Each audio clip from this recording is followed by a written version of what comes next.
Ser Podcast. Ser Historia. Cadena Ser. Con Nacho Ares. Hay que revisar muchas de las cosas que sabemos de Felipe II. El concepto de hombre culto de Felipe es innegable. Es un rey fascinado por la alquimia, el esoterismo, la magia, la astrología. Felipe II estuvo rodeado de personajes heterodoxos. Los confesores y las personas que se rodeó al principio, pues después van a ser condenadas por la Inquisición. Las autoridades eclesiásticas quemaban los libros prohibidos o los libros confiscados. Felipe II no. Felipe II era un hombre muy humano, era un hombre incluso muy sensible. Creo que es un hombre profundamente desgraciado, porque está atrapado permanentemente por la pérdida y la búsqueda del amor, de personas en quien confiar. Y desde luego lo que hoy en día hay que desterrar por completo es todo lo que está íntimamente ligado a la leyenda negra.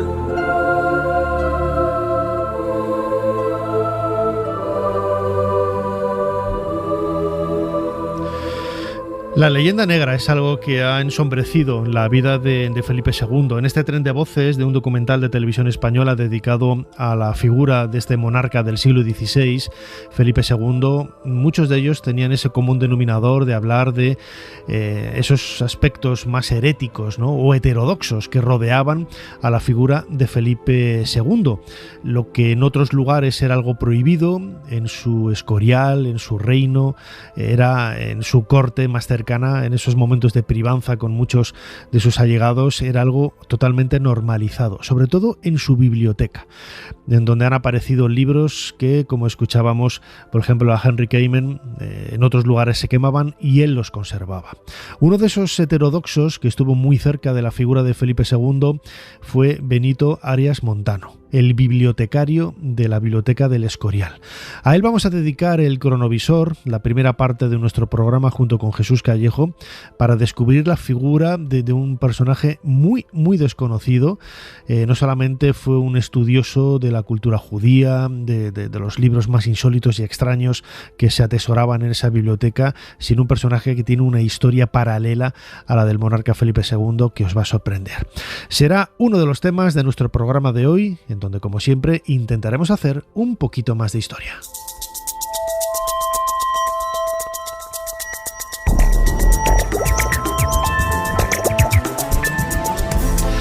Bienvenidos a Ser Historia. Benito Arias Montano, el bibliotecario de Felipe II en esa maravillosa biblioteca del Escorial, que es casi un monumento per se, con esas pinturas, esos colores y esos libros tan absolutamente espectaculares. Muchos de ellos libros prohibidos ya en aquel momento del siglo XVI, pero que Arias Montano conseguía recolectarlos prácticamente de aquí y de allá para llevárselos a su monarca.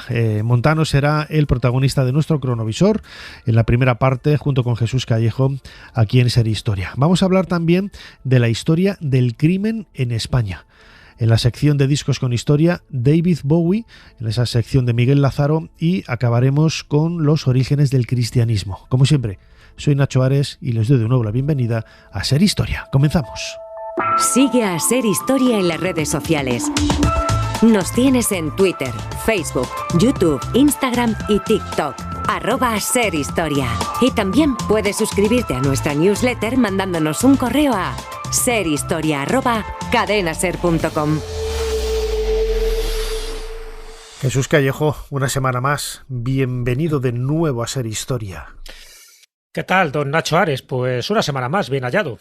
Siempre en buena compañía, en buena presencia y con un cronovisor que, como ves, le tenemos súper engrasado.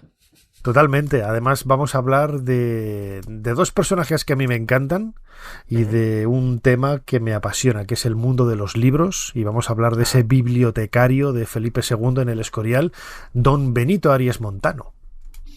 Don Benito, efectivamente. Vamos a una época que a ti te fascina, que es el siglo XVI. Ni más ni menos con Felipe II, que sabes mucho de Felipe II y de la princesa de Éboli. Pero es verdad que alrededor de ese círculo del Escorial, como se denominó, donde había alquimistas, había cabalistas, había médicos, había humanistas, pues estaba también este hombre, Benito Arias Montano. Se podría decir también que es un polímata, que nos gusta utilizar mucho esa palabra. Era un hombre que lo sabía todo, pero lo sabía todo por eso, porque tenía una mente clarividente, una mente privilegiada, pues se le considera que era todo, ¿no? Bueno, siempre se dice que es hebraísta y humanista, bueno, que es no decir nada, ¿no? Pero bueno, también fue traductor, fue biólogo, fue teólogo, fue filósofo, fue poeta, escribió muchísimas poesías, es verdad que muchas de corte religioso. Y sobre todo fue políglota, él dominaba muchísimos idiomas y eso es lo que hizo que Felipe II le tuviera una confianza extrema. Claro, que alguien conociera tantos idiomas en aquel momento, y no solo estamos hablando del latín, no solo estamos hablando del griego, del hebreo, sino también de lenguas orientales, pues es lo que hizo que estuviera metido pues prácticamente en todos los fregados de la época. Claro, cuando te metes en todos los fregados de la época, como puede ser la Biblia políglota, de la que luego hablaremos, o que se convierte en el primer bibliotecario de la Biblioteca del Escorial, también tuvo sus problemas con la Inquisición. Sabes que la Inquisición, cuando alguien se salía de la norma, cuando era alguien más listo que ellos, pues le perseguían, le buscaban y sobre todo encima, si estás traduciendo la Biblia, intentas hacer también comentarios, exégetas de la Biblia. Y por entonces la ortodoxia, a pesar de que Felipe II parece que era muy ortodoxo, ya sabemos, Nacho, que no era tan ortodoxo como nos han dicho, que a Felipe II le gustaba también las artes mágicas, que le gustaba también la heterodoxia, que le gustaba rodearse de estos alquimistas y estos cabalistas, y le gustaba, como no, rodearse de mentes, pues como la de Benito Arias Montano, que luego, ya te digo, sí que estuvo implicado en muchísimas cosas y que luego tenía sus lugares favoritos. Y uno de esos lugares favoritos, que por cierto yo lo conozco, lo he visitado, no me extraña que él estuviera fascinado por esa Sierra de Aracena, por esa zona de Huelva, por esa Peña de Alájar, porque desde luego eso, sin ninguna duda, sería un lugar mágico, sería un lugar de poder, y por eso también Felipe II le quiso conocer en su lugar de meditación, en su lugar de retiro. Así que por todo eso y por más cosas que ahora comentaremos, Arias Montano se merece, por supuesto, montarse en nuestro cronovisor para conocer la vida y milagros de este gran humanista, de este gran hombre y de este hombre que le buscaron las cosquillas bien buscadas y encima no ha tenido el reconocimiento que lógicamente se merecía. Desde luego, fíjate que por tus palabras deduzco un poco a dónde nos vas a hacer viajar esta semana en este cronovisor. Como siempre tenemos aquí la máquina muy bien engrasada y preparada y el teclado delante de nosotros para introducir esa fecha en la máquina del tiempo. ¿A dónde nos sugieres, a dónde nos propones viajar esta semana, Jesús Callejo, crononauta? Pues mira, la fecha es el 29 de junio de 1592 y nos vamos a la Peña de Alájar.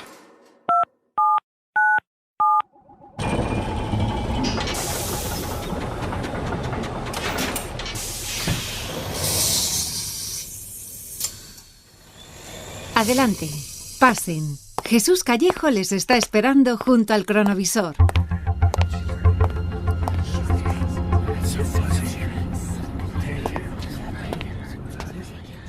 Pues sí que es bonito, Jesús, sí que es bonito, lo estoy viendo por la ventana, pero más espectacular es los personajes que tenemos delante. Ya en otra ocasión hemos estado con Felipe II, ya lo conozco. Aquí tenemos a un envejecido Felipe II e imagino que con quien está hablando es nuestro protagonista, Benito Arias Montano. Y otra persona, ¿quién nos acompaña también? Sí. El secretario, por supuesto, Gabriel de Zayas. No podía ir Felipe II solo, a pesar de que es un viaje de incógnito, no es un viaje real, sino tendría que ir con todo su séquito.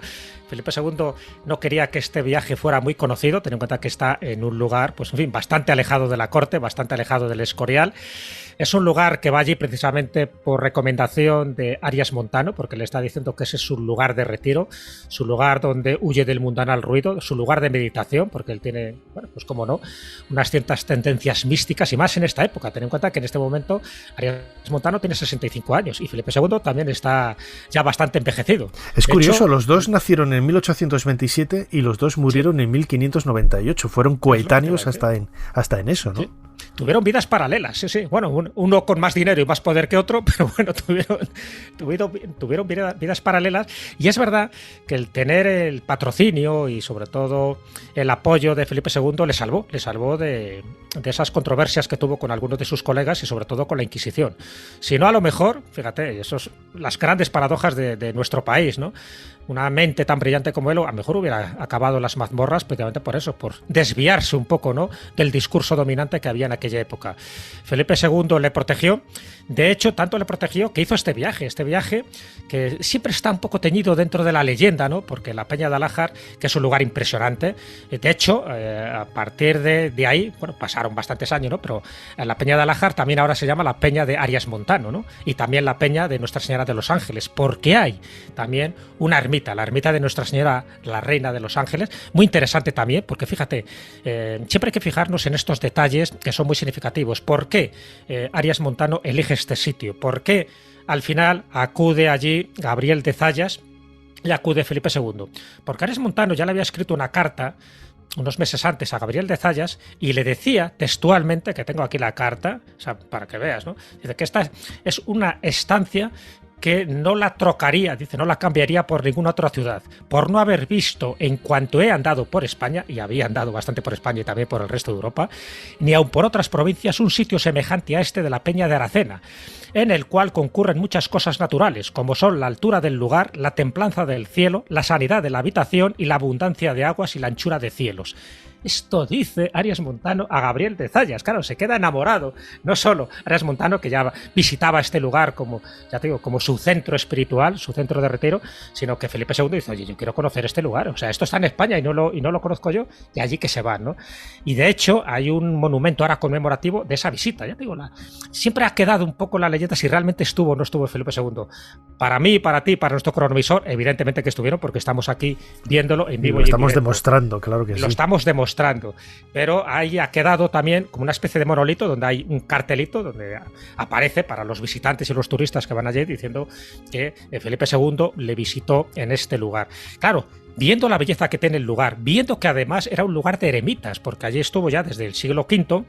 Estuvo, por ejemplo, San Víctor, que era uno de los eremitas más importantes, y luego hubo una aparición mariana posteriormente. Esa aparición mariana es la que da lugar a la construcción de esta ermita, de Nuestra Señora de los Ángeles. Fíjate que también se llama de los Ángeles precisamente por toda la connotación que tiene celeste, ¿no? Y por las alturas donde las que estamos en la Sierra de Aracena, en Huelva. Claro, si vamos sumando una cosa tras otra, incluso en la cueva del Palacio Oscuro, fíjate qué nombre más bonito tiene esta cueva, donde parece que Arias Montano también iba allí a meditar. Él, por supuesto, tenía su casona, tenía su lugar ahí de encuentro con otros intelectuales, tenía un museo, luego hablaremos, un museo también de los mejores y de los primeros de ciencias naturales, pero donde él iba a meditar, donde él iba a encontrarse con la energía más telúrica, con la Madre Tierra, era en el Palacio Oscuro. Supervisó la edición de la Gran Biblia Políglota, ya veremos en detalle cómo se produjo todo ese proceso, y participó como redactor en ella. Fue uno de los grandes hebraístas de Europa, biblista, impulsor de nuevos métodos exegéticos. Esto produjo una gran convulsión y una gran guerra con la Inquisición. Un humanista destacado, evolucionó hacia el erasmismo, conoció en profundidad el arte de su tiempo, fue miembro de un círculo secreto en Amberes, la llamada Familia del Amor. Esto se ha descubierto recientemente. Cuando digo recientemente, porque esto en 1972 lo puso de manifiesto un historiador holandés, Ben Rekkers. Su visión, yo he estado leyendo una biografía de 1832 escrita por Carvajal, un académico de la lengua ortodoxo, en 1832, figuraos, ahí en 1830 quedó abolida definitivamente la Inquisición. Pues claro, este hombre cuando hace la biografía de Arias Montano le pinta como un ortodoxo católico y tal y cual, que efectivamente lo fue durante un periodo de tiempo, pero no se sabía nada de esta transformación que se pudo ver a través de cartas, de toda la correspondencia que se fue investigando en diversos archivos, ¿no? Participó en la vida política, tuvo toda la confianza del rey Felipe II durante un periodo de tiempo, fue capellán del rey y además bibliotecario del Escorial. Fue el primer gran bibliotecario del Escorial. Puso en orden todo un conjunto de manuscritos, más de 6.000, y pudo comprar también con entera libertad. Cuando estuvo en Flandes compró muchísimo, envió mucho. Mantuvo una fecunda correspondencia con todo tipo de gentes, con humanistas, con científicos, con secretarios, con dignatarios eclesiásticos, y el estudio de toda esa correspondencia es la que finalmente ha desvelado quién fue realmente Arias Montano.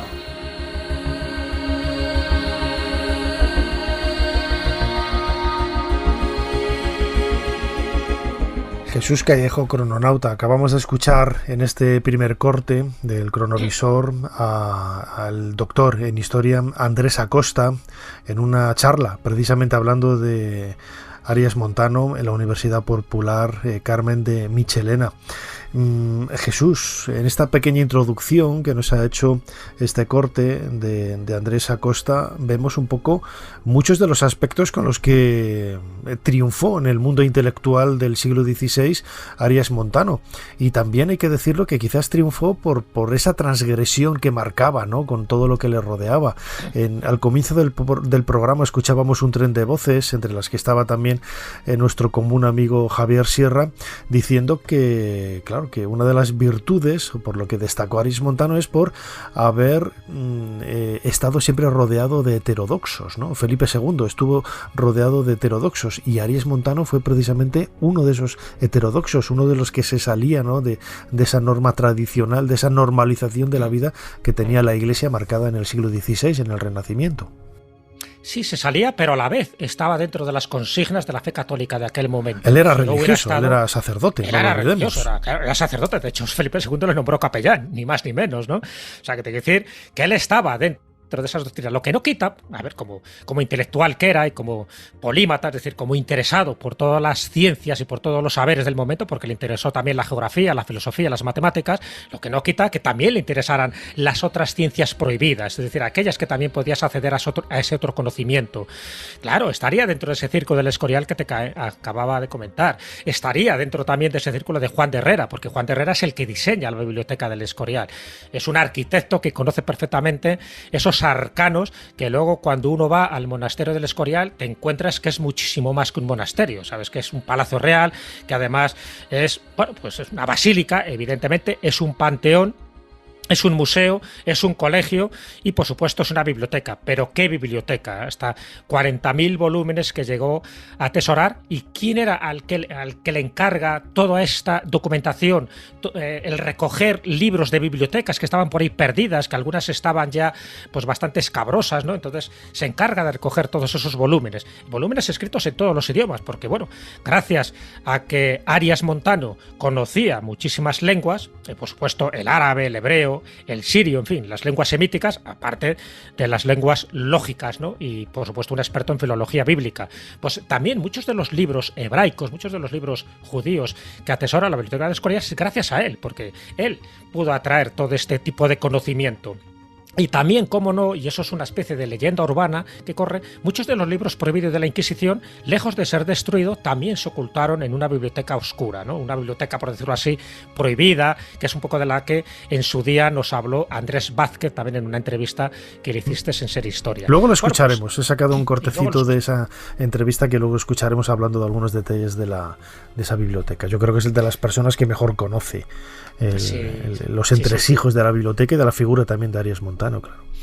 Claro, entonces todo lo que tiene que ver pues con Felipe II, con la Biblioteca del Escorial, con los artífices de esa biblioteca y por supuesto de esos saberes que había en aquella época, ¿no? Porque él se reunió con astrólogos y con alquimistas y con cabalistas, eso es un hecho indudable, ¿no? Incluso una de las torres del Escorial se utilizó para prácticas alquímicas y una de ellas tuvo una desgracia, ¿no? Dijeron que había caído un rayo, pero fue una explosión, en fin, porque el alquimista de turno se ve que no manejó bien los ingredientes químicos. Bueno, el hecho es que Arias Montano, precisamente por ese conocimiento tan exhaustivo que tenía de todo, le nombran, por ejemplo, le comisionan, y eso lo hace el obispo de Segovia, Martín Pérez de Ayala, para que se incorpore a la delegación española que tiene que ir al Concilio de Trento. El Concilio de Trento por entonces era lo más importante que había dentro de esa ortodoxia cristiana, ¿no? Para saber un poco, ya sabes que por entonces había surgido la Reforma protestante, estamos en el momento de la Contrarreforma y por lo tanto en ese cisma que se está produciendo en el cristianismo. Bueno, pues Arias Montano tiene una meritoria intervención, además con dos discursos que parece que fueron memorables, uno hablando del matrimonio y del divorcio, fíjate ya que adelantado estaba en aquella época, y también sobre la comunión bajo las especies, es decir, sobre ciertos aspectos de la Eucaristía, y debió ser tan brillante que la aplaudieron, y cuando vuelve otra vez a España es cuando Felipe II le dice, oye, tú tienes que ser mi capellán personal, te voy a nombrar asesor, pero no le quiere allí directamente con él, le quiere para que haga de intermediario, de diplomático, muchas veces haciendo funciones de político para otros lugares, por ejemplo en Flandes, ¿no? Que por entonces Flandes también era un sitio bastante caliente y quería que fuera allí para apaciguar un poco la historia. Y luego, evidentemente, le encargan una de las cosas más importantes dentro de la biografía de Arias Montano, que es ir a Amberes para, para que redacte y para que traduzca lo que es una ingente obra que en aquel momento se empezó a llamar la Biblia Políglota de Amberes o la Biblia Regia, ¿no?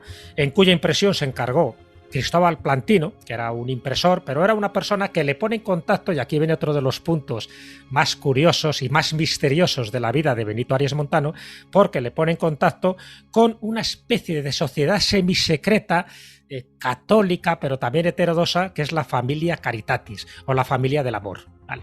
Entonces, bueno, pues ahí es donde se gesta y se fragua muchísima de esa heterodoxia por la que es perseguido Arias Montano. Por una parte, por esa traducción de la Biblia políglota, donde parece que no se ajustaba a lo que decían los cánones de la Inquisición, y por otra parte, su pertenencia a este tipo de sociedades secretas.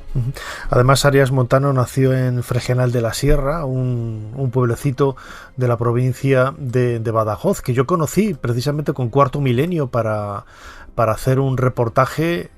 Uno de los títulos de ese reportaje que íbamos a haber puesto en un principio era El pueblo maldito, ¿no? Por todo lo que sucedió allí. Y yo dije, no, Iker, estamos siempre colocando el San Benito a estos pueblecitos ahí tan maravillosos con una historia que desde luego desmerece totalmente lo que realmente sucedió allí, ¿no? Y lo llamamos al final el pueblo de los condenados, ¿no? Porque la Inquisición precisamente hizo de las suyas, ¿no? En Fregenal de la Sierra.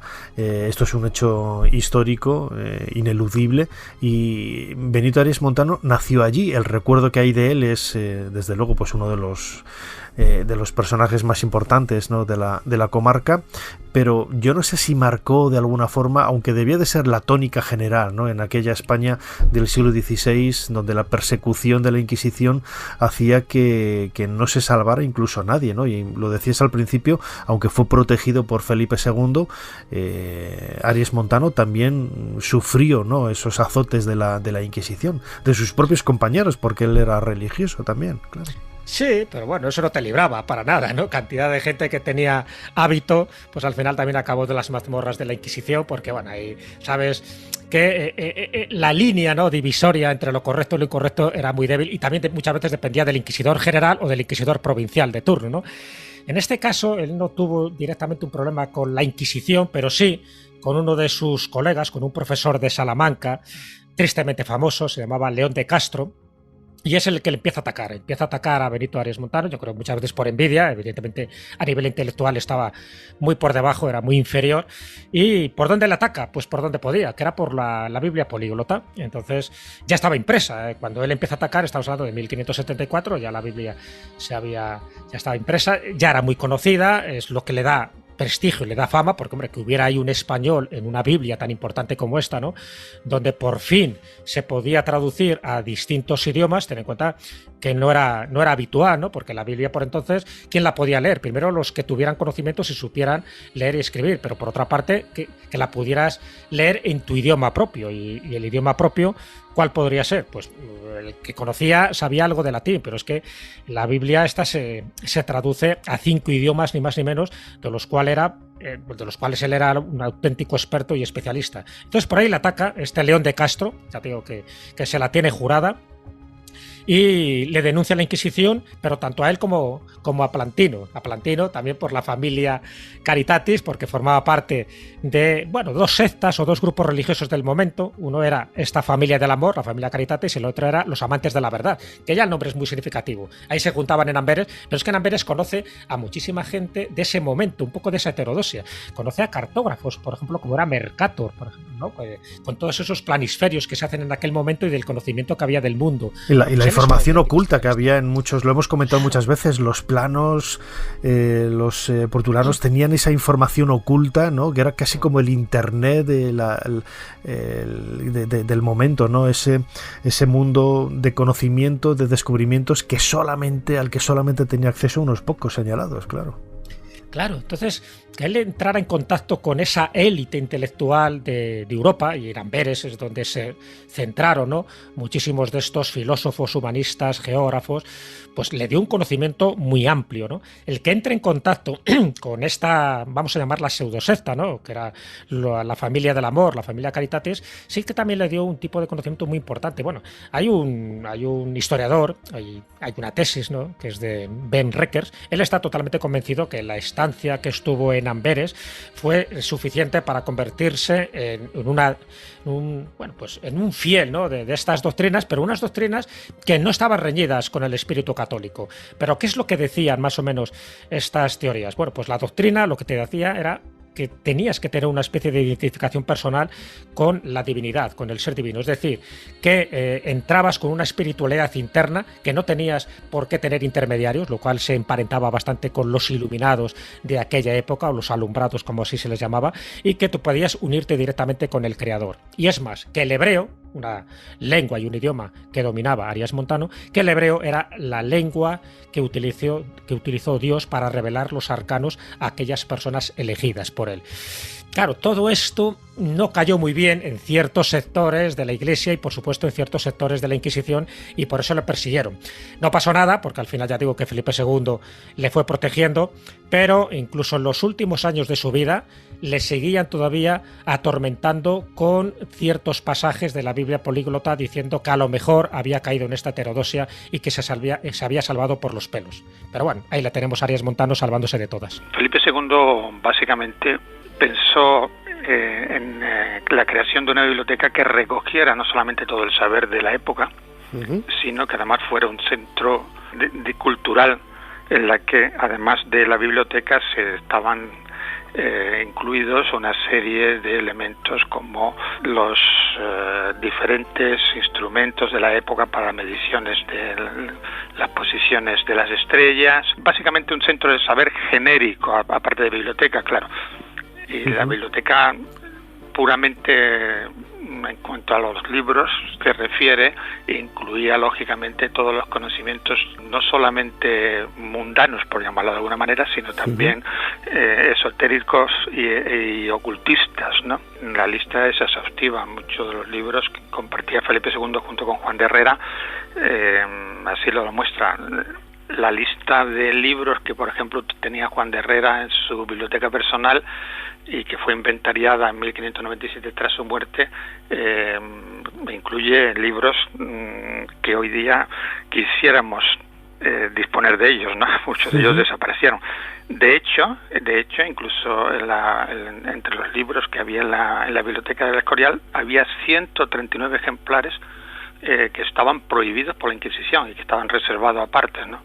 Lo cierto es que todos los libros que están en los manuscritos que están en la biblioteca principal están todos con los lomos hacia adentro pero hay varias teorías al respecto. Nadie sabe muy bien por qué se pusieron así, ¿no? Porque los cantos están dorados, las hojas, digamos, el canto de hoja, el corte de la hoja está dorado, ¿no? Están todos dorados. Aparentemente se pusieron así, según algunos, porque respiraban mejor los libros puestos hacia afuera que pegados contra el fondo de la estantería, ¿no? Y según otros, sencillamente por un simple motivo ornamental, ¿no? Felipe II quería tener todos los libros colocados del mismo tamaño y el mismo modelo y el mismo tipo, ¿no? Incluso muchos de los libros que llegaban al Escorial se reencuadernaban para que encajaran dentro de este de este sistema de archivo. Hay muchos libros realmente impresionantes, ¿no? La mayoría, hay manuscritos, libros manuscritos, totalmente iluminados, como se decía en la época, una Biblia hebrea de 1450, las cantigas de Alfonso X, bueno, la lista sería extensa, ¿no?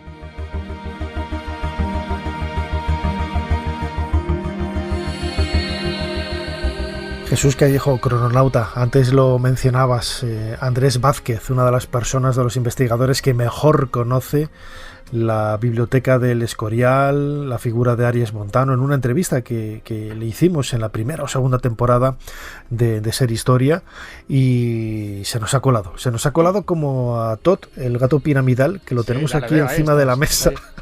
Acariciando ahí al gatito como si fueras el doctor un supervillano de la Marvel. O de James Bond, sí, el doctor no. Y se nos ha colado aquí encima de la mesa, pero bueno, la gente que nos sigue en el canal de YouTube Dentro de la Pirámide sabe que siempre que hacemos los directos, Tot, el gato piramidal, se nos sube por aquí, y hoy ha visto a Jesús y ha querido participar un poco en el programa, ¿no? Nos hemos saludado al estilo felino. Totalmente. Pero bueno, Jesús, uno de los aspectos por los que más ha destacado, ¿no?, la figura de Aries Montano es precisamente la biblioteca, ¿no? Le escuchábamos, mejor dicho, ahora mismo a Andrés Vázquez, esos volúmenes misteriosos, ¿no?, que están con el lomo vuelto hacia la pared, y sobre todo el contenido de esos libros, ¿no? Henry Kamen lo comentaba en esa voz al principio del programa, que muchos de los libros que eran quemados en las hogueras de la Inquisición, Felipe II se hacía con ellos para tenerlos en esa biblioteca privada del Escorial, en donde el bibliotecario era precisamente Aries Montano. Sí, lo fue, además durante 10 años ocupó este puesto. Hizo una labor tremenda, importantísima además, una labor que le llevó para viajar a distintos puntos de España, organizarlo como había que organizarlo.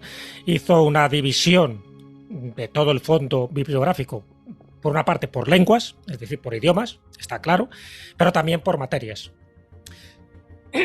Y esas materias estaban divididas en humanidades y en ciencias, por decirlo así. Es decir, que él fue dividiendo las partes de la matemática y la parte, por ejemplo, de la agricultura, como así lo denominaba. Y al final estamos hablando de 40.000 volúmenes. 40.000 volúmenes, no todos visibles, porque había algunos, en fin, que estaban un poco reservados ahí solo para los ojos de la corte y para aquellos especialistas, ¿no?, que conocieran distintos idiomas.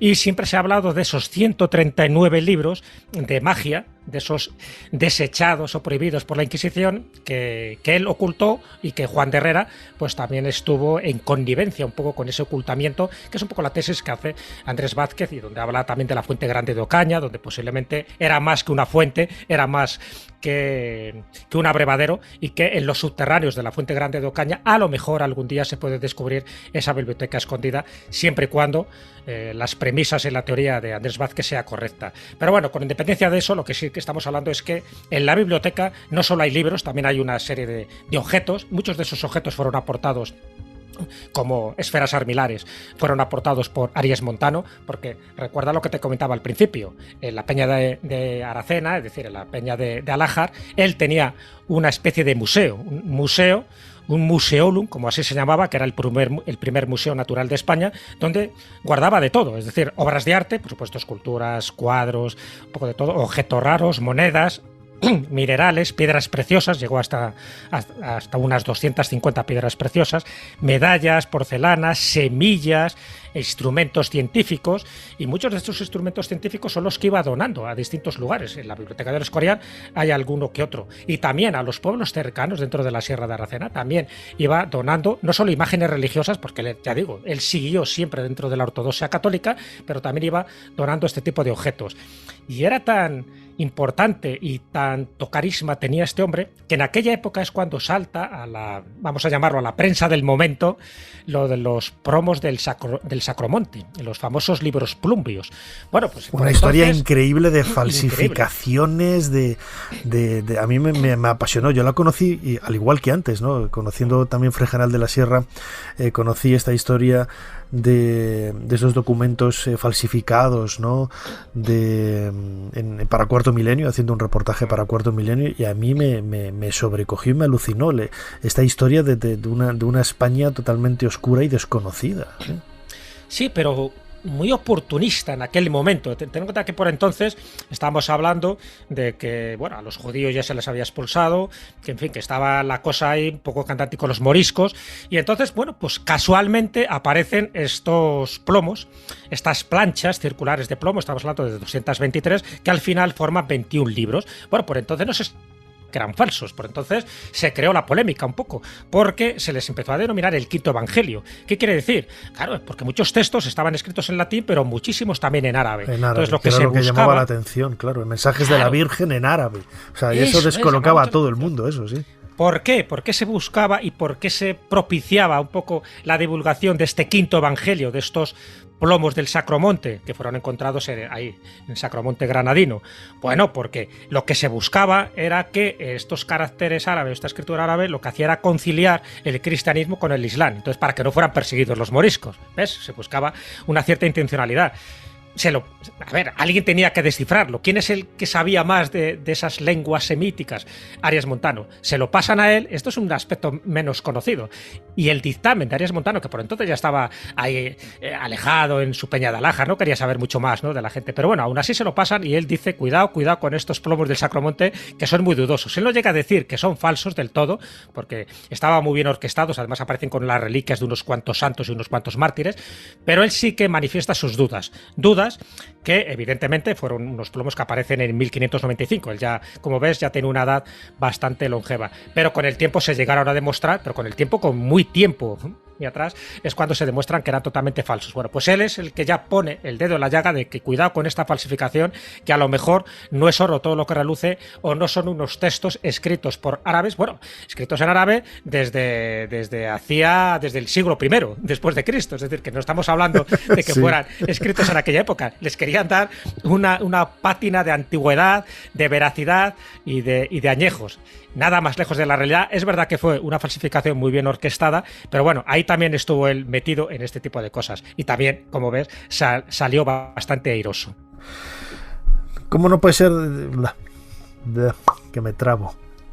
No podía ser de otra forma que don Benito Arias Montano acabara sus días, ¿no?, envuelto en una historia, en algo realmente apasionante, lo que siempre le cautivó: el mundo de los libros, el mundo de las lenguas, el mundo de la cultura y del conocimiento, en definitiva, ¿no? Esta es la figura de Benito Arias Montano que hemos querido reseñar a abuela pluma prácticamente, ¿no?, junto con nuestro crononauta Jesús Callejo y el gato piramidal que tenemos aquí, sí, que no hace más que ronronear al lado del micrófono. Voy a tener que limpiar la pista para que no distraiga el contenido de las cosas tan interesantes que nos ha contado nuestro crononauta Jesús Callejo. Jesús, como siempre, muchísimas gracias una vez más por habernos ayudado a hacer un poquito más de historia. Muchísimas gracias a ti. Como ves, no hemos citado ni Egipto ni León, pero lo hacemos ahora. A bola pluma te lo digo, porque realmente él, cuando le nombran sacerdote, él entra dentro de la Orden de Santiago, y donde está haciendo sus pinitos, los primeros pinitos religiosos, una vez que demostró la limpieza de sangre, porque pensaban que era judío, con ascendencia judía, pues lo hizo en el convento de San Marcos de León. Así que, como ves, León no podía faltar. Un abrazo muy fuerte, Jesús. Un abrazo, cuídate.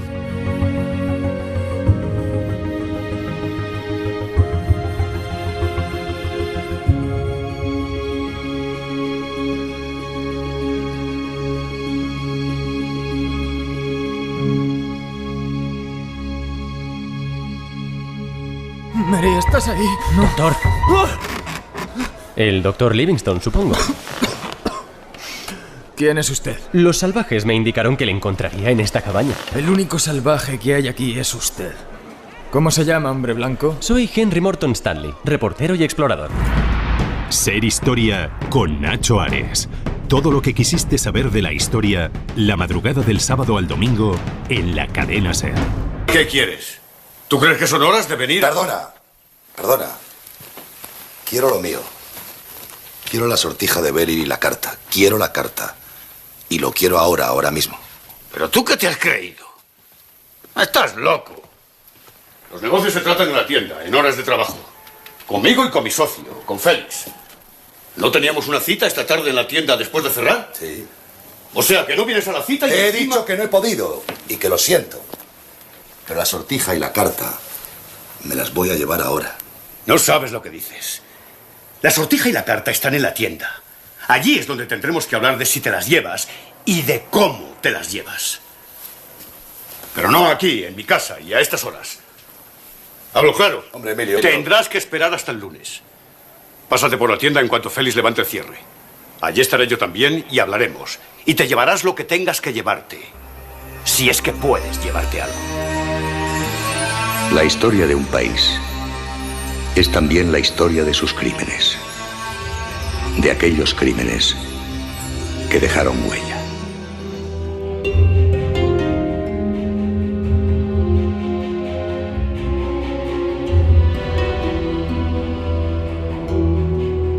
Comenzamos este nuevo bloque de Ser Historia y lo hacemos escuchando un fragmento de televisión española de una de las series clásicas, ¿no?, de los años 70-80, La huella del crimen. El crimen, la historia de los crímenes, la historia de la muerte, quizás por ese elemento desestabilizador que tiene, ¿no?, en la sociedad, ha llamado siempre la atención, ¿no?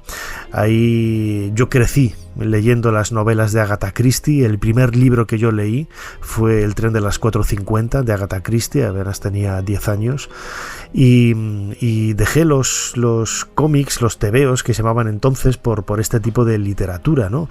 Y tampoco es que fuera así, no es que los dejara, ¿no?, porque sigo leyendo cómics, pero en realidad el mundo del crimen siempre me ha fascinado. Se lo estaba comentando ahora a nuestro próximo invitado a micrófono cerrado, que yo soy un fan absoluto de esas series de televisión que ahora se llaman True Crime, crimen verdadero, donde se recrea la investigación y el seguimiento, ¿no?, para cazar, ¿no?, a los asesinos, y se aprende muchísimo, no solamente de psicología humana, de antropología, sino también de cómo moverte, ¿no?, por el mundo. Sobre la mesa de Ser Historia tenemos un libro, En la escena del crimen, que lo ha publicado recientemente Larousse, y tenemos al otro lado iba a decir del hilo telefónico, pero en este caso es la conexión por internet, a uno de sus autores, Alberto de Frutos. Alberto, bienvenido de nuevo a Ser Historia. Muchas gracias, encantado de estar aquí. Has publicado este libro, como digo, En la escena del crimen, junto a Eladio Romero. La primera pregunta que te quería hacer, Alberto, ¿por qué nos llama tanto la atención el crimen, la historia del crimen? Bueno, pues yo creo que porque en el fondo todos tenemos algo de Dr. Jekyll y Mr. Hyde, ¿no? Podemos identificarnos con los verdugos y podemos identificarnos con las víctimas, ¿no? Y son casos que nos tocan muy adentro, nos llegan un poco al corazón, y yo creo que no es tanto por morbo, aunque habrá casos en que sí, sino por la curiosidad de vernos también reflejados en esa posibilidad, ¿no? En una posibilidad que a veces los medios de comunicación amplifican tanto, que nos hacen que nos hace creer que es muy posible que el día de mañana alguien nos mate, o que a nosotros mismos se nos crucen los cables y cometamos un asesinato, ¿no? Porque en el fondo todos somos víctimas de nuestros celos, de nuestra avaricia desmedida, y quién sabe, ¿no?, si un día cualquiera podemos convertirnos efectivamente en ese Mr. Hyde de la novela de Stevenson. Alberto, además la historia del crimen no deja de ser también parte de un eco de la sociedad en un momento dado. Es todo eso, ¿no?, refleja un poco las vivencias de un grupo social, de una clase social, de una ciudad, de un contexto histórico y político determinado también. Sí, no, desde luego. Yo creo que cualquier disciplina, digamos, que esté en los márgenes de la historia, más allá de la vida de los reyes o de los grandes personajes, es válida para acceder a la historia, y desde luego lo son las crónicas periodísticas, como lo pueden ser las crónicas deportivas o las noticias sobre moda, ¿no? Yo creo que son formas de conocer nuestro pasado y de conocer nuestro presente, como bien dices, a través de la sociología, ¿no? Y yo creo que precisamente en este libro lo que hemos intentado hacer es ofrecer un enfoque muy periodístico, muy de crónica de sucesos, ¿no? Como esas revistas clásicas del caso, ¿no?, que gustaron tanto y siguen, yo creo que sí. Y yo creo que esa es un poco la medida de las cosas, ¿no? Conocer cómo a través de una serie de sucesos de sangre se ha cambiado la legislación, se han cambiado también las costumbres, y también vemos un enfoque de España muy directo, ¿no? De esa España rural, analfabeta, de principios del siglo XX, donde se cometían gran parte de los crímenes que contamos en este libro, ahora quizá unos crímenes más urbanos por unas cuestiones diferentes, ¿no?, a las que había entonces. Y yo creo que ese es el valor principal de este libro y en general de la crónica de sucesos a lo largo de la historia. Precisamente lo acabas de definir un poco, ¿no?, en vuestro trabajo en la escena del crimen. Ese enfoque periodístico viene dado también quizá porque es precisamente la prensa la principal fuente, ¿no?, para hacer esas historias, para construir esas historias, por el reflejo y el seguimiento que había a diario, y también por el gusto, ¿no?, de mucha gente por leer estas historias y ver en qué sentido o en qué otro iba la investigación y estar al tanto e informados de ello, ¿no? La prensa es quizá una de las fuentes más importantes para reconstruir todas esas historias de crímenes. Sí, totalmente. Vemos en las películas de los años 50, en esos grandes clásicos de, por ejemplo, El crimen de la calle Bordadores, como la primera escena era de un cantar de ciego, ¿no? La gente se reunía en las plazas y escuchaba cómo el narrador de turno contaba el caso que en aquella época estuviera, pues, en fin, conmoviendo o estremeciendo a la opinión pública. Y eso no ha cambiado, ¿no? Desde esos cantares hasta la actualidad, la prensa ha sido, precisamente por su inmediatez, el principal gancho que han tenido los clientes, los lectores, o en fin, el consumidor de este caso, para acceder a una historia. Y nosotros en el libro lo hemos contado así, porque además es un libro de carácter ilustrado y gran parte también de la información gráfica de las ilustraciones provienen de medios de los años 30, 40, no sé, la Correspondencia de España, de periódicos de sucesos que ya no existen, que se han ido reinventando o que han sido ya, digamos, asimilados por diarios de difusión nacional, pero que siguen reservando, lógicamente, un espacio muy considerable a la crónica de sucesos. Uh-huh. Quizás lo has mencionado antes, ¿no? Una de las revistas, uno de los periódicos clásicos de este tema es El Caso, ¿no? Yo recuerdo cuando era pequeño, me acercaba a los kioscos, ¿no? Y veía esas portadas tan truculentas que, iba a decir por suerte o por desgracia, se ha perdido, ¿no? Ese tipo de periodismo es mucho más suavizado, está mucho más dulcificado, aunque hay en otros lugares, por ejemplo en el Reino Unido, que es uno de los casos que yo mejor conozco, este tipo de revistas siguen existiendo, y además revistas a todo color, no es que muestren fotografías así un poco extrañas, ¿no? Pero sí que recuerdo un titular, ¿no? Hace pocas semanas en una de ellas, en donde una madre reclamaba la cabeza de su hijo, ¿no? Que había sido asesinado, descuartizado y había aparecido el cuerpo, pero no la cabeza, ¿no? Y claro, esto es muy, muy chocante, ¿no? En pleno siglo XXI, y nos recuerda un poco a esa prensa, ¿no? El periódico El Caso en España yo creo que fue uno de los más importantes, por no decir el más importante de este tipo de publicaciones, ¿no es así? Sí, desde luego, estamos hablando a lo mejor de tiradas en el mejor de los casos de 2 millones de ejemplares. Eran unas ventas estratosféricas, ¿no? Y ya había un trabajo detrás muy bueno, había unos reporteros maravillosos, ¿no? Como Margarita Landi, ¿no? Una gran reportera, Juan Rada, que fue director del caso y que escribe el prólogo de nuestro libro. Y bueno, yo creo que entre esa valoración de por suerte, por desgracia, yo creo que por suerte se ha perdido también esa truculencia, porque en el fondo estamos hablando de algo terrible, ¿no? Que es un asesinato, y yo creo que cuando nos acercamos a este tipo de sucesos hay que hacerlo desde el mayor respeto, ¿no? Porque hay personas inocentes que han muerto, porque hay familiares que se ven identificadas, y yo creo que hemos aprendido mucho, quizá no tanto de la prensa o de los excesos de la prensa, como quizá de los excesos de la televisión, ¿no?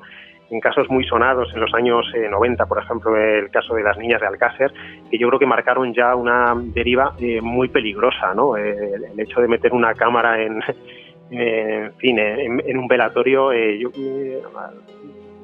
fin, no tiene interés periodístico. Yo creo que cuando hablamos de sucesos de este tipo hay que mantener cierta distancia y no olvidar el papel. Yo soy periodista y no olvidar el papel que tenemos los periodistas, que es sencillamente de meras correas de transmisión de un suceso para que el público lo conozca, ¿no? No estamos aquí apelando, o no deberíamos apelar a las entrañas de la opinión pública para vender más y más ejemplares. Y efectivamente yo creo que en Inglaterra, con las revistas y tabloides, siguen por ese camino, y bueno, que les aproveche en cuanto a ventas, pero yo creo que moralmente hay ciertos tratamientos que son reprobables. Desde luego que sí. Hay algunos casos, por ejemplo, que tratáis también en vuestro libro, en La escena del crimen, publicado por Larousse, en donde algunos asesinatos se han convertido casi en elementos antropológicos de leyenda, de tradición, como el sacamantecas, ¿no? El hombre del saco, ¿no? Que son miedos y elementos casi trascendentales que hoy siguen vivos y que tienen su reflejo en un hecho real que sucedió, pues en muchos de los casos, en el siglo XIX, ¿no?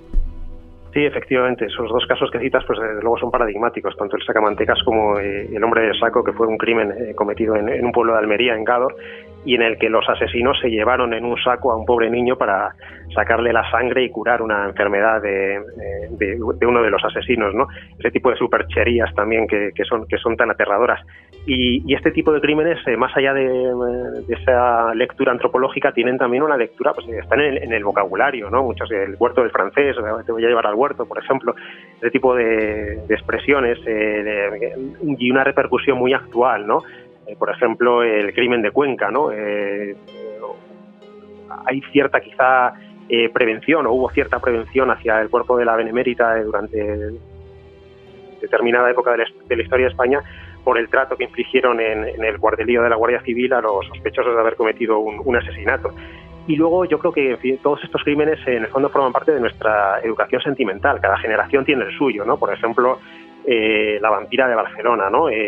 Pues un caso que fue verdaderamente exagerado también por los medios de comunicación, estremecedor. El caso de Carmen Broto, una prostituta que, digamos, en la época del primer franquismo, en 1949, fue asesinada y que marcó la educación sentimental de un escritor como Juan Marsé.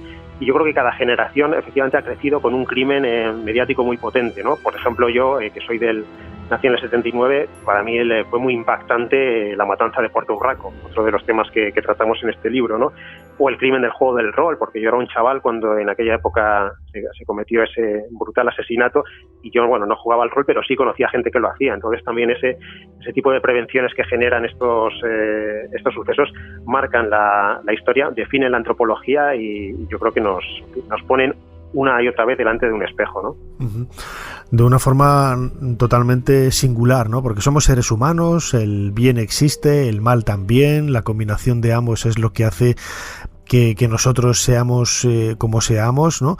Y además muchos de esos crímenes, aparte de generar leyendas, quizás otros generan aún más leyendas porque han pasado muchos años y todavía no están resueltos, ¿no? Lo que convierte, ¿no? Quizás en esa incertidumbre en algo mucho más terrible, ¿no? Y temeroso, ¿no? Porque claro, el asesino sigue suelto, ¿no? Anda suelto todavía muchos años después, en algunos casos ya habrá fallecido, pero la impotencia, ¿no? Ante el asesinato irresuelto es también otro de esos elementos que da más, echa más leña al fuego, ¿no? Sobre el interés que genera la investigación en un crimen.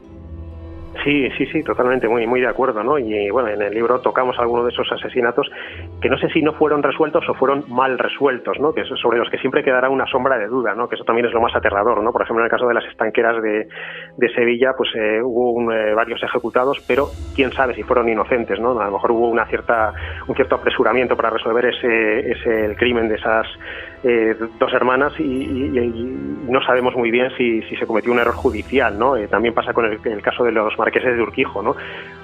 Cuántas sombras, cuántas especulaciones ha generado, ¿no? Sobre si efectivamente fue o no ese el autor del crimen, ¿no?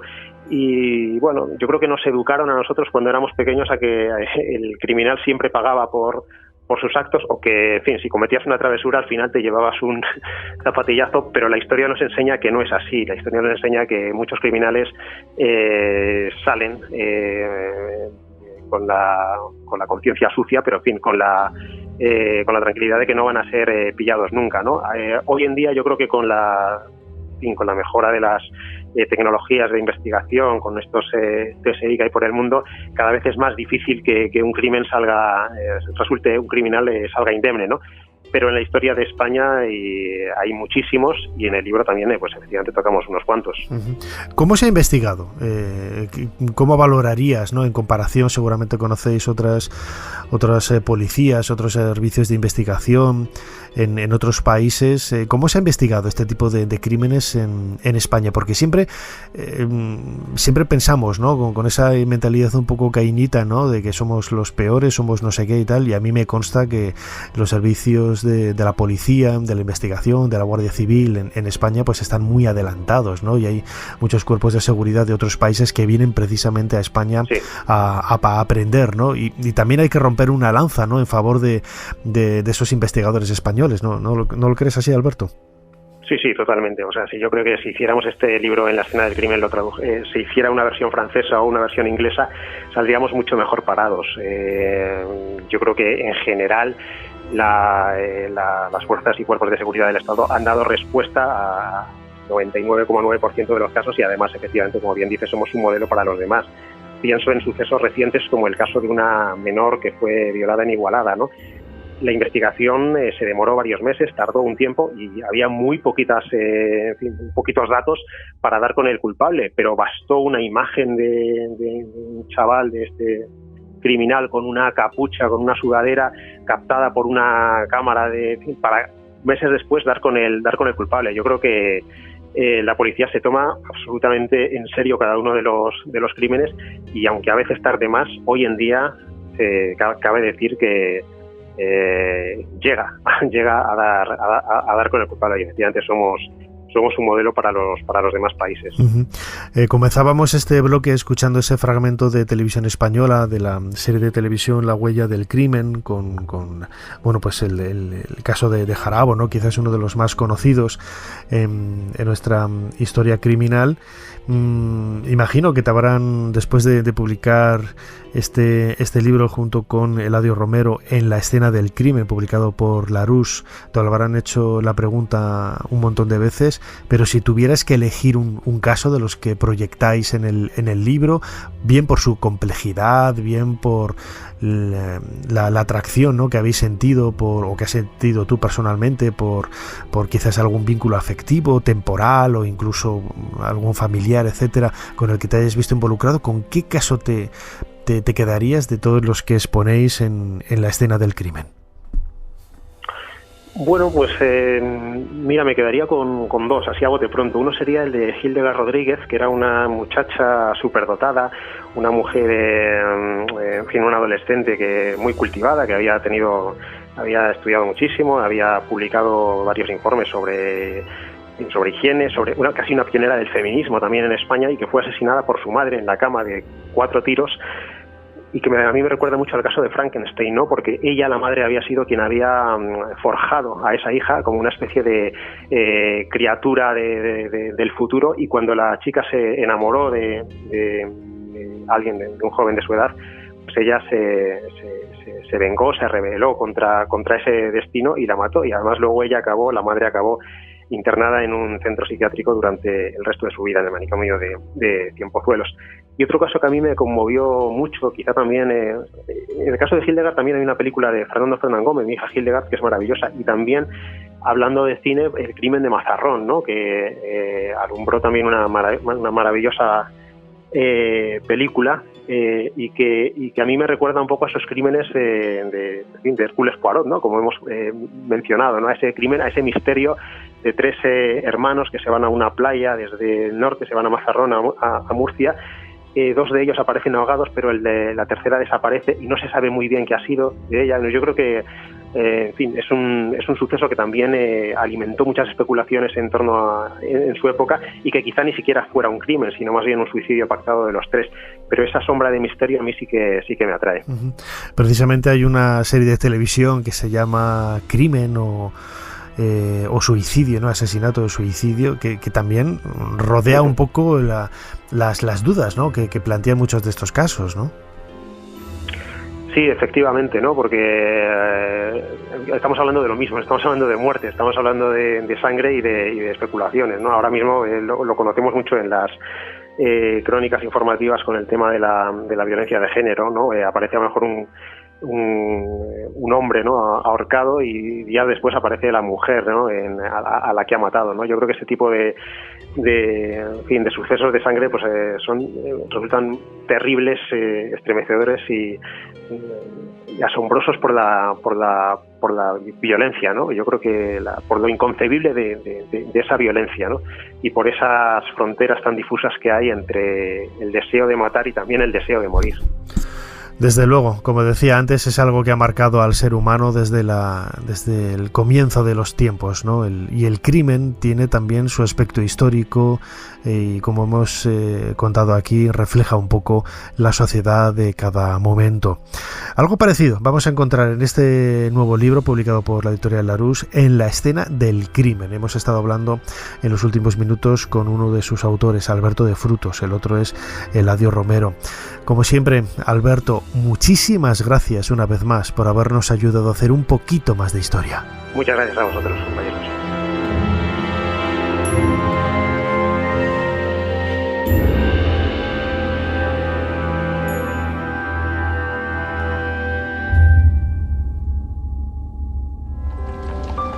Desde la ventana de mi habitación puedo ver, tras la iglesia de Santa María, las antiguas casas de doña Ana de Mendoza, princesa de Éboli, levantadas no lejos del palacio del rey. Ni él ni ella quedan ya en sus aposentos. Ser Historia con Nacho Ares. Todo lo que quisiste saber de la historia, la madrugada del sábado al domingo en la cadena SER. Pasamos de página a nuestro particular libro de historia, aquí en Ser Historia en la cadena SER, y lo vamos a hacer en los próximos minutos junto con Miguel Lázaro y esa sección de discos con historia. Ziggy Stardust, un disco emblemático de David Bowie, en el que Miguel nos va a contar todos sus entresijos. Algunos artistas tienen la suerte de tener un momento decisivo en su carrera, un momento que marca su trayectoria artística. Pero David Bowie ha tenido demasiados para mencionarlos todos. Y sin duda uno de esos momentos fue cuando presentó formalmente al mundo a su alienígena del rock and roll, Ziggy Stardust, en el disco con historia de hoy.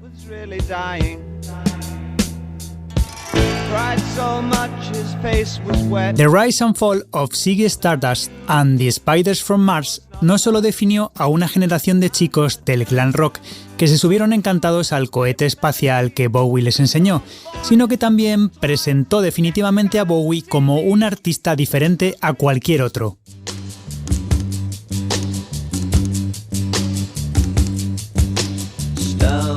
El disco con historia de hoy está lleno de canciones increíbles que simplemente nadie más podía hacer.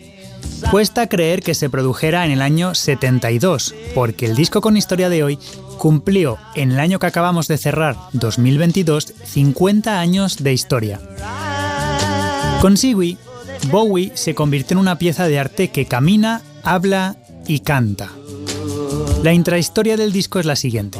Al mundo le quedan solo 5 años para desaparecer y parece que no hay esperanza. Pero de repente, una estrella de rock alienígena llamada Ziggy Stardust entra en el cuerpo de un hombre y nos ofrece la salvación en nuestros últimos días.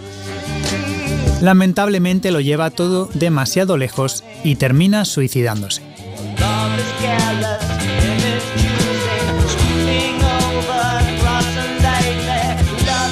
Las canciones de Ziggy Stardust representan el punto culminante de todo el movimiento glam.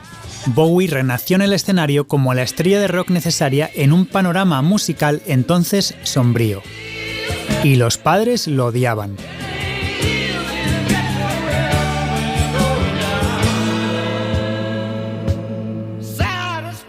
Bowie ha tenido mayores éxitos y discos más aclamados, pero nunca en su carrera pareció tan importante y refrescante. Este es el álbum de David Bowie que queda para los libros de historia.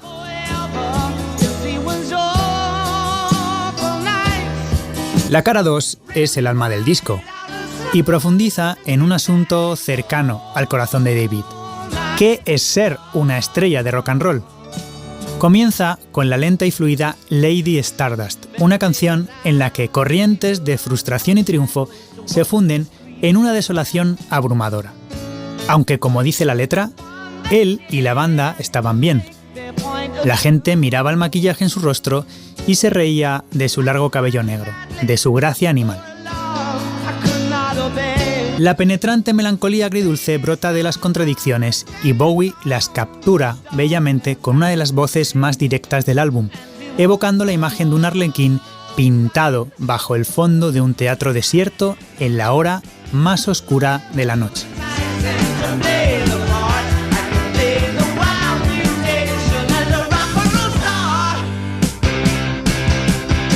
Star salta con generosidad mientras nos dice con confianza que podría hacer que todo valga la pena, como una estrella de rock and roll. Aquí Bowie describe el lado deslumbrante de la moneda, tan atractivo, tan tentador como para interpretar el papel, dice. Su canto es una delicia lleno de entonaciones burlonas y retrocediendo en la mezcla con excesivos oh la la, que forman parte del trasfondo paródico que atraviesa el disco al completo.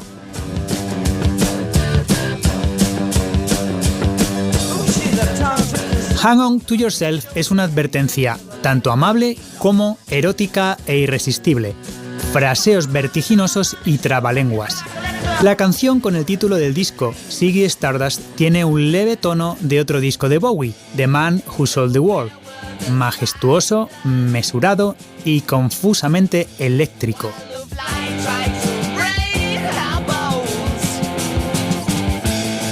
Una historia de celos dentro del grupo presenta algunas de las imágenes más aventureras de Bowie, algunas de las cuales son realmente ingeniosas. Así que, ¿nos quejamos de los fans y deberíamos entonces aplastar sus dulces manos?, se pregunta.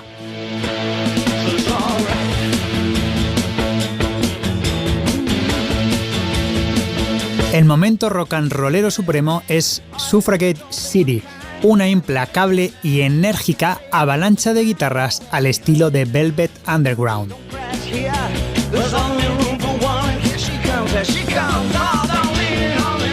Pero hay que pagar el precio de interpretar el papel, y caemos precipitadamente en la silenciosa y aterradora desesperación de Rock and Roll Suicide. Time takes a cigarette. Avanzamos hacia un clímax tumultuoso y apasionado, y aunque el estado de ánimo no es precisamente alegre, un optimismo poseído y desesperado se afirma como genuino.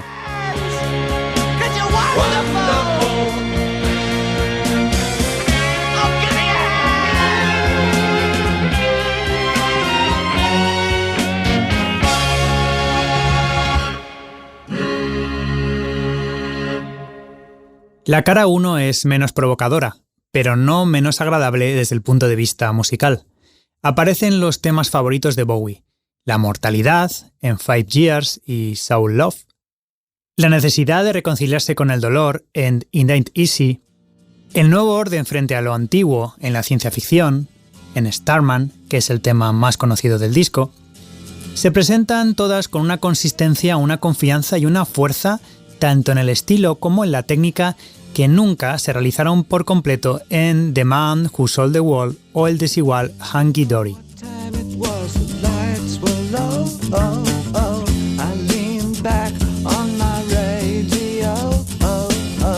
Bowie inicia Moonage Daydream con un bramido fascinante de I'm an Alligator, que es encantador en sí mismo, pero que también tiene mucho que ver con Rise and Fall, porque en él hay el toque perfecto de autoburla, una bravuconería lujuriosa pero desolada, que es el primer indicio de la dualidad central y de las preguntas más bien escalofriantes que surgen de ella. ¿Qué tan grande es la estrella de rock and roll? ¿Cuánto de él es fanfarrón y cuánto por dentro está muy asustado e indefenso? Bowie en este disco lleva a cabo su compleja tarea con un estilo consumado, con un gran rock and roll en el que los Spiders son Mick Ronson a la guitarra y al piano, Mick Woodmansey a la batería y Trevor Bolder al bajo, con todo el ingenio y pasión necesaria para darle la dimensión suficiente y con un profundo sentido de humanidad que emerge regularmente detrás de la fachada de estrella. Lo importante es que, a pesar de la naturaleza formidable del disco con Historia de hoy, no sacrifica ni un poco de valor de entretenimiento por el bien del mensaje.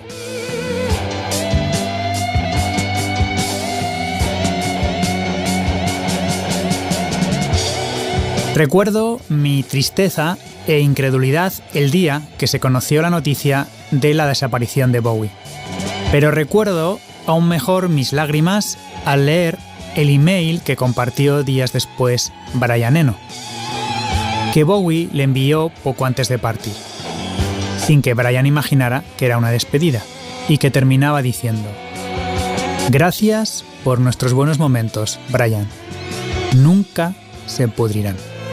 Firmado, Amanecer.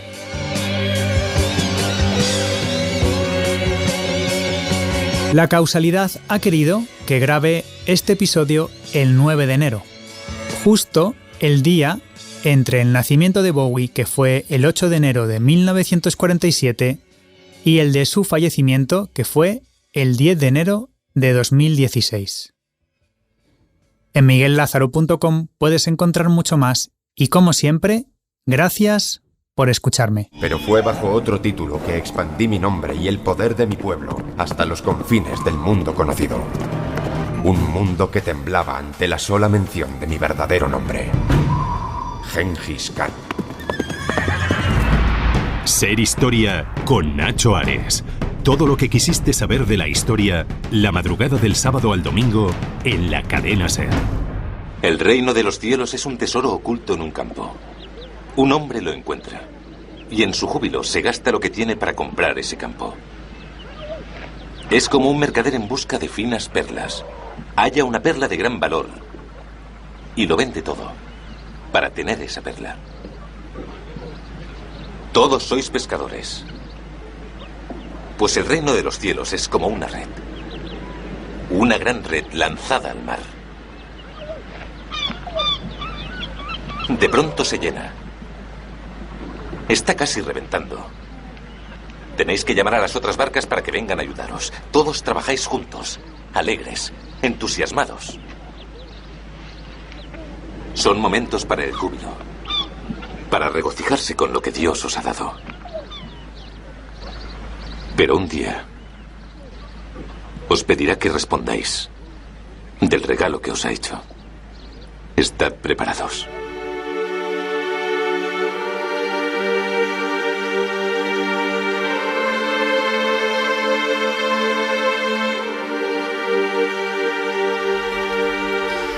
Este fragmento de la película Jesús de Nazaret, todo un clásico de la historia del cine y de la historia del cine religioso también, nos sirve para adentrarnos prácticamente a la historia del pensamiento occidental, ¿no?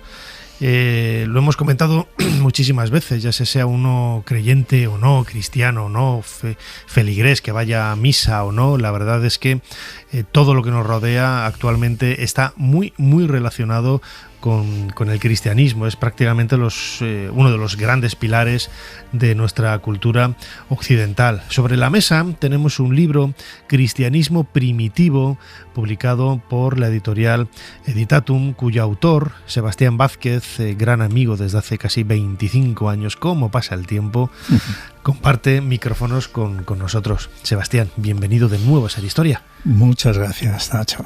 Para mí es un placer, ¿no? Un placer, un honor, porque Sebastián es más que un amigo, mi primer editor fue Jesús Callejo, el crononauta, pero tengo que decir que mis primeros grandes libros populares, en donde ya vendía bastante, fue con Sebastián, con la editorial EDAF, ¿no? Ahí sacamos ese libro de un viaje iniciático, ¿no? Por los templos sagrados del antiguo Egipto, sí, ¿no? Sí. Y también la historia perdida, ¿no? En la colección de Iker. Sí. Dos tomos, ¿verdad? Dos tomos que se rehizo después de la pandemia en uno solo. Yo creo, fíjate, es el libro que más he vendido, porque me parece ahí casi 10 ediciones de librería, y luego salió en América, salió en kioscos, una vez me puse a calcular y había vendido más de 100.000 ejemplares, que para mí eso es es para romperlo todo. Pero bueno, son cifras muy altas, ¿eh? Desde luego. Cristianismo primitivo, en esa guía Burros, Conocimiento y Saber de Editatum. Lo comentaba Sebas ahora yo en la introducción, ¿no? El cristianismo es quizás una de las bases más importantes de nuestra cultura occidental. Sí, sin ninguna duda. El cristianismo y, digamos, la filosofía griega, aunque en el cristianismo también hay mucha de esa filosofía griega, convergen, y en realidad es el pilar ideológico sobre el que se construye todo el ideario, tanto social como político, muchas veces también económico, de toda la cultura de Occidente. Y es sorprendente, ¿no? Como un humilde Galileo, porque debemos recordar que además Galilea era un poco, ¿no?, aquel lugar montañés de gente un poco peor vista, ¿no?, por los judíos. Bien, él con un pequeño grupo de discípulos modifican la historia. Modifican la historia. Además, no hay que olvidar que el cristianismo, lo acabas de decir muy bien, ¿no?, con esos elementos griegos, se va construyendo poco a poco, ¿no? Porque Jesús no era cristiano, Jesús era judío. Era de entorno judío. Era de entorno judío. Como sabemos, el judaísmo estaba muy dividido en aquella época y efectivamente el cristianismo es un compuesto, como cualquier religión. Está compuesta de religiones anteriores. Obviamente tiene una parte de judaísmo, igual que tiene otra parte de pensamiento griego, parte de religiones mistéricas, etcétera, etcétera. Pero también el cristianismo lo que aporta son elementos absolutamente sorprendentes y novedosos. Es un cóctel, pero esa parte, digamos, novedosa, propia, exclusiva del cristianismo, es lo que posiblemente le hace triunfar dentro de ese entorno, no lo olvidemos, romano. Claro, esa singularidad viene con una serie de elementos propios, ahora los comentaremos, pero claro, lo hemos comentado muchísimas veces aquí en el programa, ¿no? El cristianismo lo primero que hace, como sucede con cualquier religión, es tomar de aquí y de allá algunos elementos para no presentarse como algo totalmente nuevo, diferente, ¿no? Que genere rechazo, ¿no?, a la comunidad. Y precisamente esos elementos comunes que copia, hay que decirlo así, copia de otras religiones, es lo que hace que poco a poco no vaya calando, ¿no?, en ese ambiente romano del siglo I, II, sobre todo. Mira, hay un ejemplo. Es decir, el judaísmo es monoteísta, ¿de acuerdo? El cristianismo, como punto de partida, es monoteísta. Pero ¿qué ocurre? Que la relación con ese Dios único, el judaísmo lo establece como una relación súbdito-rey, o juez, un juez severo, mientras que la gran novedad del cristianismo es que ubica a ese Dios en la concepción de la filiación, como Dios Padre. Por tanto, la relación entre la criatura y creador se establece a través de un código completamente diferente. Ya no es solamente cumplir la ley que tenía que hacer un judío ante un juez, por así decirlo, sino establece el amor también como un elemento comunicador y de relación entre padre e hijo. Es decir, que tomando un concepto ya instalado, como es ese monoteísmo judío, se va un salto más adelante. Y además, desde el punto de vista histórico, lo estaba pensando ahora, ese cambio de era, ¿no? Hace prácticamente 2000 años, es el momento en el que confluyen en el Imperio Romano, quizás por esa permeabilidad, ¿no?, de aceptar otras religiones, pues muchas creencias, muchos pensamientos, muchas filosofías también, que luego derivan en religiones, y es todo ello lo que hace crecer, ¿no?, al ser humano, pues como un ente especial con diferentes ideas, diferentes pensamientos, pero todo ello, insisto, ¿no?, muy bien delimitado por ese ambiente romano, ¿no?, del siglo I. Claro, otro ejemplo es, por ejemplo, las religiones mistéricas, ¿de acuerdo? El cristianismo tiene un componente mistérico, es decir, el propio nacimiento de Jesús, virginal, el misterio. Su muerte, resurrección, misterio. El sacramento principal, el misterio de la transustanciación. Todos elementos mistéricos lo tenemos en las religiones que se llaman así, grecorromanas, las religiones mistéricas. Pero ¿cuál es el salto que hace el cristianismo? Las religiones mistéricas son por su propia naturaleza elitistas, son muy elitistas. lo que hace el cristianismo es que coge esos misterios y los pone a disposición de todo el mundo. No hay un factor privilegiado. Todos somos hijos de Dios y todo el mundo tiene acceso, por ejemplo, el misterio del bautismo. Es colectivo. Esos saltos sobre religiones antiguas a conceptos nuevos es una de las grandes fuerzas del cristianismo y una de las razones de su expansión. Una expansión que llega poco a poco también de la mano del Imperio Romano, los legionarios, ¿no? Lo hemos comentado en otras ocasiones. Precisamente ellos fueron los que extendieron el culto de Isis por todo el Mediterráneo. Isis tiene infinidad de elementos paralelos con la Virgen María, no solamente desde el punto de vista iconográfico, ¿no? Esa postura de la mujer sentada, la madre protectora del heredero del trono universal, ¿no? Que no solamente es Jesús en la cultura cristiana, sino también el dios Horus en la tradición egipcia. El hecho de promover la idea de una esperanza, de una vida en el más allá, también son elementos propios de la cultura de Isis, de la religión de Isis, mejor dicho, en ese ambiente romano. Y yo creo que el cristianismo, ese cristianismo primitivo que tú presentas también en tu libro, sin Roma, sin las legiones romanas, me atrevería a decir, hubiera sido imposible casi, ¿no? Claro, ideológicamente hay un punto donde el cristianismo ideológicamente se crea, que es Alejandría. Es decir, sin Alejandría no se entiende, digamos, la concepción teológica, filosófica del cristianismo. Y como tú bien dices, hay mucho de la vieja religión egipcia. Los cultos de Isis, los misterios de Isis, y no olvidemos los misterios de Osiris, que ya Osiris había resucitado. Todos los conceptos de resurrección están ahí. Es decir, que como constructo se establece en Alejandría. Políticamente, dos focos, Constantinopla y primero Bizancio, ¿no? Perdón, primero Constantinopla y Roma. Y luego, lógicamente, a partir de Roma, toda esa expansión que efectivamente lo hacen las invasiones romanas, las legiones romanas que van estableciendo esa expansión cristiana, hasta que llega un momento clave en la historia, digamos, política del cristianismo, que es la conversión de Clovis y todos sus guerreros al cristianismo, cuando además Roma estaba en una situación muy debilitada, ¿no? Por eso cambia con las invasiones bárbaras y cambia su sede a Rávena, ¿no? por el saqueo de Roma, y es cuando ese reino franco se alía con Roma, y a partir de ahí nace nada más ni nada menos que el famoso Imperio Sacro Romano y el afianzamiento político de Roma. El nombre ya de sacro lo está diciendo todo. Todo.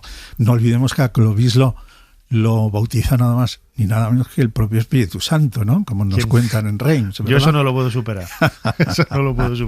El famoso crisma, ¿no? Que, bueno, los reyes de Francia se coronaban allí, ¿no? Ahí en Reims.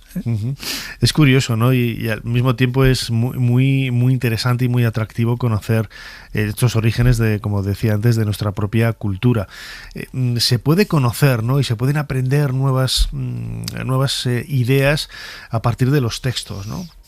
No solamente el Nuevo Testamento, los evangelios de Mateo, Marco, Lucas y Juan, sino también, sobre todo, los evangelios apócrifos, los evangelios gnósticos, esos que fueron retirados, ¿no? En esos concilios en donde parece, ¿no?, que había elementos que distorsionaban la idea que se quería ofrecer de Jesús. Vosotros, tú en tu libro Cristianismo Primitivo, publicado por Editatum, incluís el evangelio de María Magdalena. Es uno de esos iconos también, ¿no?, de transgresión de la figura de Jesús por haber sido supuestamente, y seguramente debió de ser así, su esposa, tener esa descendencia. Este tipo de textos, los evangelios apócrifos, dan muchísima información. Hay muchos mitos, hay muchas tonterías, hay muchas cosas que son muy, podríamos decir, hasta divertidas, ¿no? Del niño Jesús que se encuentra con un crío que no le gusta, le toca, y como si fuera Mazinger Z, le manda un rayo que lo destruye, ¿no? Pero luego lo resucita. Sí, claro, que tiene ahí esa parte B, ¿no? Pero bueno, no deja de ser, sabiendo leer un poco entre líneas, ¿no? En esos evangelios se puede sacar mucha información. Muchísima. De hecho, yo en mi libro digo que si se quiere conocer el cristianismo es obligatorio conocer esos otros cristianismos, porque al final hay un cristianismo triunfante. Es decir, hay unas peleas ideológicas, teológicas, de todo tipo, donde unos ganan y otros pierden. Sobre todo pierde ese movimiento llamado, que es un cajón desastre, el gnosticismo, los gnósticos. Y de hecho, gran parte de la ideología cristiana triunfante, sobre todo a partir de San Ireneo de Lyon, que es el que establece un poco los credos principales, ¿no?, de lo que hoy todavía se establece como catolicismo, contra el gnosticismo. Es decir, todo es atacar el gnosticismo. En este gnosticismo está muy presente María Magdalena y sobre todo a partir de 1945, cuando se encuentra en Egipto la famosa biblioteca de Nag Hammadi, donde ahí aparece íntegro el Evangelio de Tomás, el Evangelio de Felipe, sobre todo esos dos. Pero bueno, aparecen 13 códices, nada más ni nada menos. Todo ello hoy traducido, que es otra de las grandes ventajas. La Pistis Sophia está traducida, un texto gnóstico. Es decir, todo eso conforma un cristianismo paralelo y no digamos las herejías. Es decir, el arrianismo duró muchísimo tiempo aquí en España. Como sabemos, los reyes godos eran arrianos, ¿no? Es decir, hasta que el cristianismo se construye, se forja, se forma en los famosos 7 concilios ecuménicos, tarda un tiempo, y mucho de ello es pelea con otras doctrinas. Estás hablando, Sebastián Vázquez, autor de este libro Cristianismo Primitivo, que precisamente me comentabas antes a micrófono cerrado, que la continuación, la segunda parte, ¿no?, por así decirlo, de este pequeño primer volumen, iba a decir, porque es un libro muy asequible, muy accesible, lo vas a dedicar al gnosticismo, ¿no? Exacto, a las herejías también. Mucha gente, seguro, y se habla mucho de ello en documentales, ahora mismo estamos hablando de ello, pero el gnosticismo, ¿qué es ese? ¿Cuál es la raíz de ese conocimiento per se, ¿no? Yo lo tengo más o menos claro, ¿no? Pero me gustaría que lo contaras tú con tus propias palabras. ¿Cuál es el pensamiento que subyace en esa idea del gnosticismo? ¿Qué es el gnosticismo? El gnosticismo es una corriente de pensamiento, quizá el que mejor lo codifica es Valentino, el famoso Valentino. Pero no Rodolfo Valentino, no, otro famoso Valentino. Sí, ahí también en Alejandría. Allí en Alejandría se cuece todo. Hay un momento que Alejandría es que sin esa Alejandría sería inexplicable Occidente. Entonces yo creo que tiene 3 fuentes. Uno, el hermetismo, que el hermetismo, que nace, como sabemos, de esa fusión Antiguo Egipto, filosofía griega, sobre todo el neoplatonismo, Plotino, etcétera, etcétera, que nace ese hermetismo que no es cristiano. 2, formas de cristianismo, sobre todo separadas del judaísmo, muy importante. No olvidemos que una de las cosas de los gnósticos es que consideran a Yahvé el demiurgo, es decir, un personaje negativo que se enfrenta al Padre y por tanto no hace ningún tipo de caso a la Biblia, y elementos de religiones mistéricas.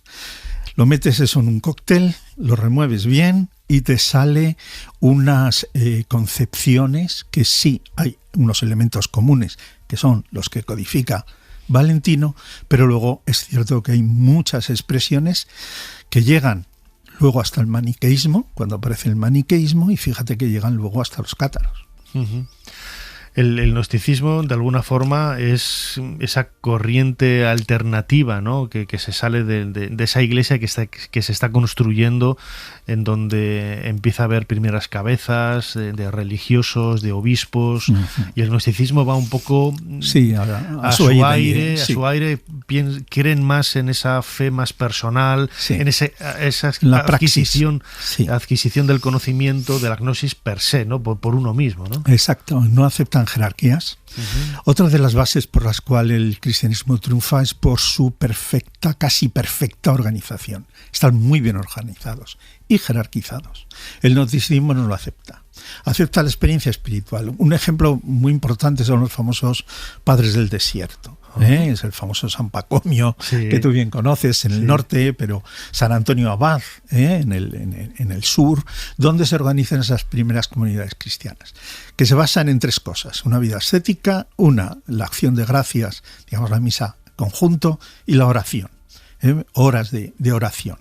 La plegaria, es decir, una enorme simplicidad, porque esto también es muy importante decirlo. Una de las razones por la que triunfa el cristianismo en su momento es por su simplicidad, enorme simplicidad, que empieza a hacerse compleja. De hecho, todo lo que hoy vemos de toda la elaborada liturgia de la Iglesia, desde las vestiduras son todas la de los sacerdotes romanos, la incorporan del culto.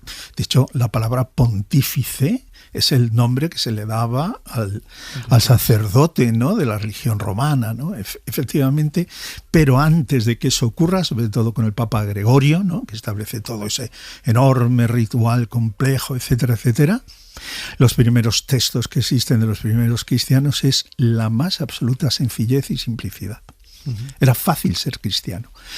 En lo exterior, en lo interior, era, como decía Tertuliano, tremendamente difícil, una exigencia moral muy alta.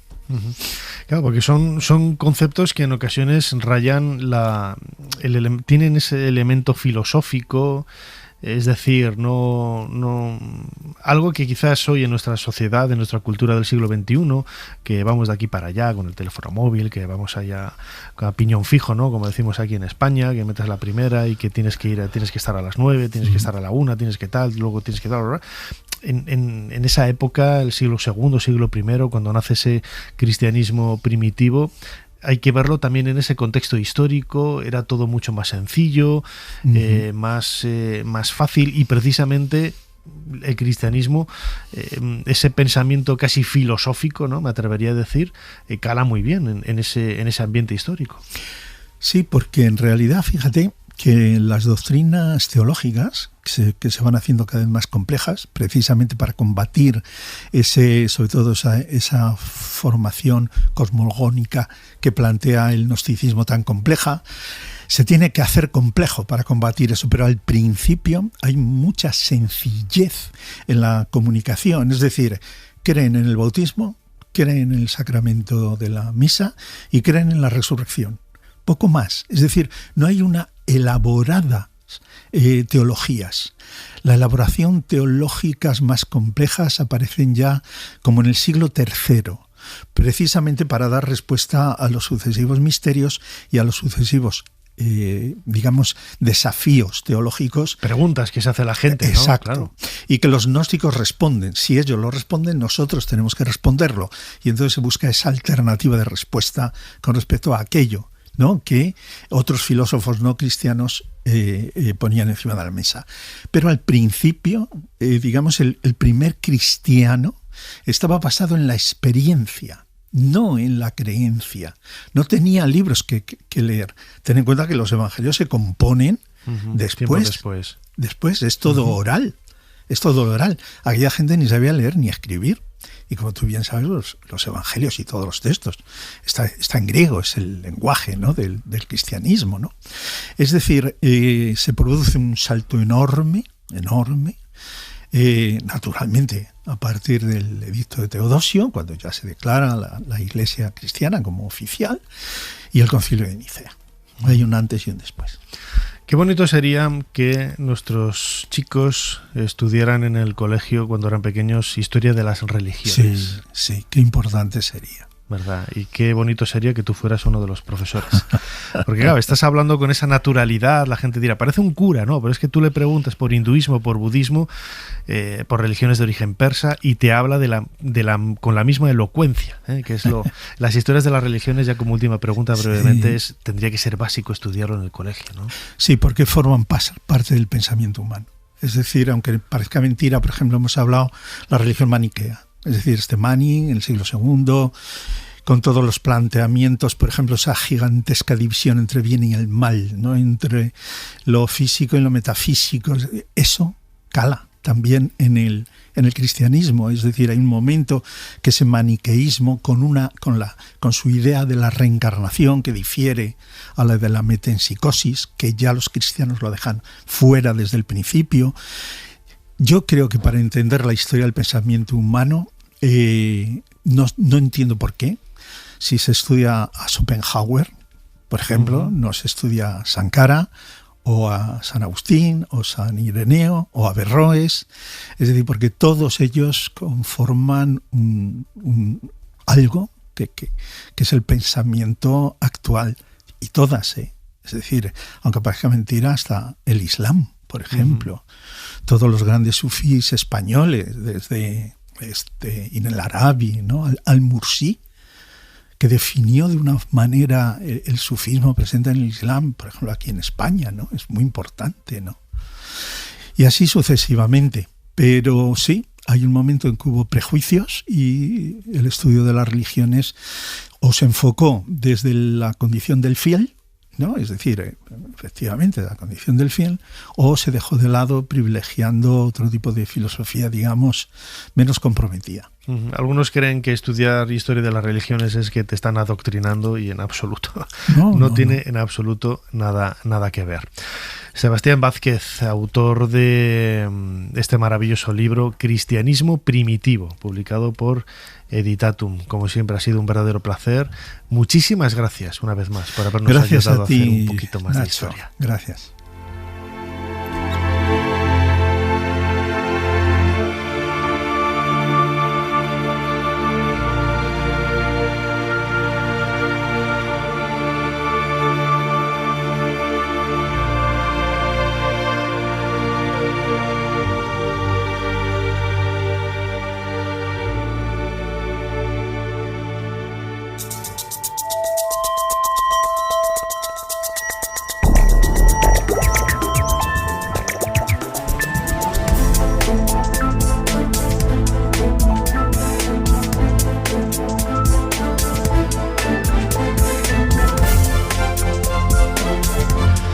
Hasta aquí este nuevo programa de Ser Historia, en donde hemos abordado temas muy variados, desde los orígenes del cristianismo, que acabamos de hablar ahora, hace casi 2000 años, hasta la historia del crimen en las últimas décadas en nuestro país. Como siempre, Fermín Agustí ha estado en la producción del programa, Ana Caballero controlando las redes sociales. En esta ocasión, Juan Carlos Fernández ha estado a los mandos de esta máquina del tiempo, y delante del micrófono, vuestro humilde servidor Nacho Ares. Os dejamos con más entretenimiento aquí en la cadena SER y nos volvemos a escuchar la semana que viene. Hasta pronto. Suscríbete a Ser Historia. Todos los episodios y contenidos adicionales en la app de Cadena SER y en nuestros canales de Apple Podcast, Spotify, iVoox, Google Podcast y YouTube. Escúchanos en directo en la SER los domingos a la 1:30 de la madrugada. Cadena SER. La radio.